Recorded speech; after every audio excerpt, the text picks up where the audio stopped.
you hold up, give the candidates a look at your three cards you have. The green is what? 2 minutes left. The yellow is 1, and the red is stop. I can't see that red sign. All right. So with that, let's get started, and we'll do opening statements first. And Mr. Marshall goes first. Sir, you have 3 minutes. Can you hear me? Yeah. You want to hear me? All right. Bruce, I just want to note for the record that this probably is the first and only time that I will be to the left of John Bell.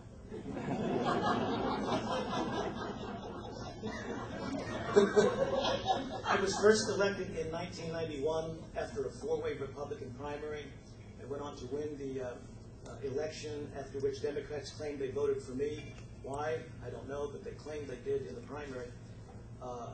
Prior to that, I had worked on a county committee to establish what became the road across the county, Prince William Parkway. The plan that the county had proposed would have knocked down about 109 houses, cost about $10 million more than what it ultimately was cost, and it would have taken a lot more time. I was on a citizens committee appointed by the county, and the voters approved that twice. I was elected every time with Democrats outspending me, and John has kept up the good tradition of him outspending me. What have I done? Number one, I'm the author of the marriage amendment, which was voter approved, which has not taken away anybody's rights to enter into a contract, to leave your money to whom you wish, to start a business, to have a joint bank account. I was the author of I was the chief plaintiff of a lawsuit, the only state official to stand up for taxpayers against an unconstitutional, illegal usurpation of power, whereby unelected officials were given taxing authority in violation of an 800-year tradition starting with Magna Carta. Again, I was the only state official to do that. I've worked for Rose, for Prince William, and Loudoun. Several years ago, Senator Colgan, the late Delegate Parrish, and myself asked Governor Warner to expedite the building of Route 66. Normally, the project has to be 80% funded, and the project went from 234 to all the way to Gainesville. We said, wait a minute, make that go from 234 business to 234 bypass. That gave us the 80%. Governor Warner said, okay, so we did that. I worked to get money for Route 50, for Route 28, all the interchanges and the widening over there. This has been something constant that I've done. This year, I got a law passed which says that if the federal government is going to ask you for personal information you put on your driver's license, we don't have to do it if we can't be guaranteed of the security. I was the author of the Virginia Commission on Immigration. I was the author of the statute that bans steroid use by athletes in high schools. The author of the ban on partial birth infanticide, passed over Governor Warner's objections. I authored conflict of interest laws, which passed. And you don't have to drive in the left lanes and have big tractor trailers tailgating you because of statutes that I passed. I hope that you will consider my platform, what I have done. I say what I mean. I do what I say. I say the same thing here as I do elsewhere. You won't find any contradictions. I was asked by Governor Kane to introduce his bill, Controlling Growth. Thank you very much. Thank you. Mr. Bell, 3 minutes. Good evening. First, I'd like to acknowledge the committee and thank them for holding this forum, for our moderator, for your participation. I think this is an awesome thing to do. I thank everyone for attending. I think it's a great exercise in democracy. We may not disagree on everything, but it's great that we're all here and we care enough to come out and listen to ideas. First, I'd like to introduce my family. My wife is seated over here. Raise your hand, please. Margaret. She's also retired from the United States Air Force. My son, John, is here. He just finished 6 years in the Air Force and 6 trips to the Middle East. We have 5 children. One is actually still running cross-country tonight, and the other 3 are live in other states and can't be with us. I'm also very proud to say that 3 of our 5 children have served on active duty or in the Guard and Reserve for our country. I'm a retired Air Force major. My call to service began in 1981, when I enlisted in the Air Force after I graduated from high school. I attended school on nights and weekends during my Air Force career, and I got my bachelor's degree, and I was very honored then to be commissioned as an officer in the United States Air Force. I was a finance officer, and during my career, I was responsible for managing budgets, solving financial problems. I also served as a comptroller in the Middle East. I have a long track record of producing results and solving problems in challenging situations under pressure. I believe these skills that I learned in the Air Force are directly applicable to some of the problems and challenges we have today in the Commonwealth. I decided to run for the House of Delegates because I feel we have serious challenges in our district that are not being addressed. These are issues that represent my priorities: commutes, jobs, and schools. These are everyday critical issues, and this is where I'll spend my time in the House of Delegates. Commutes. I'm a frustrated commuter. I've done the commute on I-66. I've done the commute on Route 50. This is a problem, and we must solve it. Schools. I'm passionate about our children and their education. I coach a tennis team as a volunteer at Freedom High School in Loudoun County. I've done that for 2 years.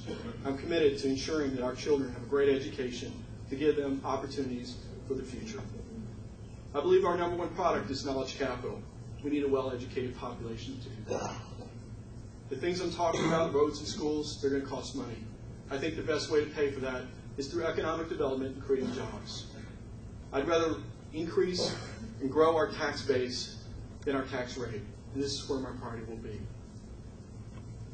One of the reasons that I also decided to run was a primary lesson I learned in my military career, and that's focusing on the right priorities and the right values.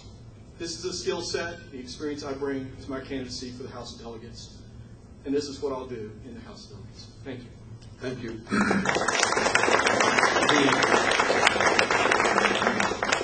The first question is about campaign finance, and Delegate Marshall, you'll answer it first. Virginia has permissive, and these are questions from the committee. Virginia has permissive campaign finance laws. The Old Dominion is one of a handful of states that places no limits on the amount of money that an individual or corporation can give to a specific candidate. Do you support campaign finance reform? Why or why not? And what specific measures do you support? 2 minutes. How much time do we have for the answer? 2, 1. Okay, thank you. So 2 minutes. All right. I was on the Privilege and Elections Committee for a number of years, and I did put in a bill that changed how we count our elections after the 2001 race in California, and that did become law. In Florida. This year, I introduced a measure which banned the use of these cash credit cards. Where did I get that idea? From the Washington Post, CBS, National Journal, not denizens of right-wing fever swamps, but news agencies which reported that Barack Obama had received $218 million in basically untraceable money, some of it from the Middle East. It's not my words, it's from U.S. News. How they did this with these little cash cards. It's not a credit card to which your address and name are affixed, but a cash card you can buy at 7-Eleven. I introduced a bill which says we're not going to allow the acceptance of cash cards because the donors become anonymous. The strength of Virginia's law is disclosure, okay? The whole name and everything like that. I put the bill in. The Democrats did try to strip that provision off of the bill. Governor Kane was against it. When they failed at stripping that provision off, the Democrats in the House of Delegates voted for the measure. Now, why do we need this? A woman in Missouri was identified as having given $176,000 to Barack Obama's campaign. Well, that exceeds the limit by about $172,000. So I went to, have this law passed. I got to the Senate. It was killed on a straight party line vote. I wanted to prohibit anonymous internet donations. Democrats opposed that. From Governor Kane on down. Thank you. Mr. Bell, 2 minutes. Frankly, I find it hard to believe, not that I'm here to defend the Obama campaign, that President Obama received $200 million in prepaid credit cards from $1,500 credit cards bought at 7-Elevens. Separate from that, I am in favor of campaign finance reform here in Virginia because I believe that right now it's very susceptible to elections and giving undue influence to certain powerful people.